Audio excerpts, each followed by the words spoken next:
je vais vous accompagner dans la réalisation d'un questionnaire. Donc, pour réaliser un questionnaire, ici, je vais cliquer sur cette icône ressources en haut à gauche de la barre horizontale bleue.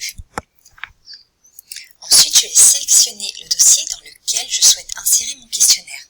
En l'occurrence, ici, l'espace personnel Barbara Fouché. À gauche, vous avez Ajouter.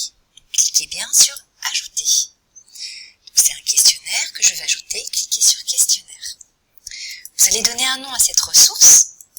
Donc, là, je mets Test, je publie, je fais OK. Donc, j'ai ma ressource qui a été conçue. Pour l'instant, c'est une coquille vide. Si je vais sous mon icône, je peux donc la renommer, mais aussi la supprimer, éditer des droits. J'ai plusieurs options possibles. Si je clique en revanche au milieu de mon icône, j'accède à la partie création. Donc, pour créer une nouvelle question, il me suffit de cliquer sur le bouton bleu au milieu. Je vais vous montrer le choix multiple. Donc, je monte légèrement pour la question. Je vais mettre par exemple le Greta, c'est... Hop. Donc, je décide que c'est une réponse unique que j'attends. Donc, un organisme de formation. Dans les mauvaises réponses, je vais mettre un objet. Je peux ajouter des choix aussi. Vous allez voir, là, dans la partie animal, je mets un animal. Donc, les bonnes réponses sont dans les zones vertes. Et je peux octroyer des points, par exemple, +2 pour une bonne réponse. Et dans les zones roses, les mauvaises réponses, je peux octroyer, par exemple, -1 pour les deux. Hop. Vous pouvez aussi mettre des commentaires si la réponse est sélectionnée. Puis si vous êtes trompé, vous pouvez aussi supprimer votre réponse. Si vous descendez légèrement, vous pouvez directement cliquer sur « Créer une nouvelle question ». Pour la vidéo, on va s'arrêter là.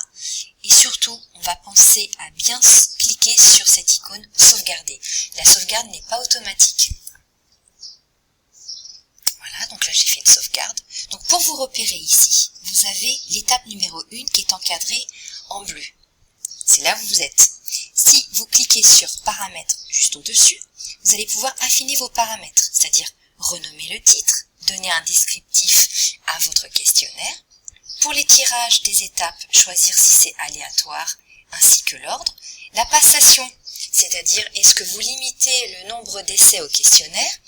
Et puis au niveau de la correction, c'est à vous dans les propriétés de sélectionner si la personne elle a sa correction à la fin du test ou par exemple jamais. Le score c'est la même chose. Donc maintenant on va se positionner sur vue d'ensemble, ici en haut à gauche. Nous sommes en mode ici stagiaire, utilisateur. Donc le stagiaire, il sait qu'il va réaliser un questionnaire. Il aura donc la correction à la fin du test. Ensuite, il aura le score aussi à la fin du test. Et puis surtout, ici, il peut commencer le questionnaire. Donc la question, je suis un utilisateur, je mets ça, je termine. Très bien. Ah, j'ai ma réponse avec le nombre de scores.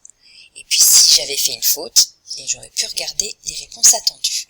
Ça, c'était le mode utilisateur.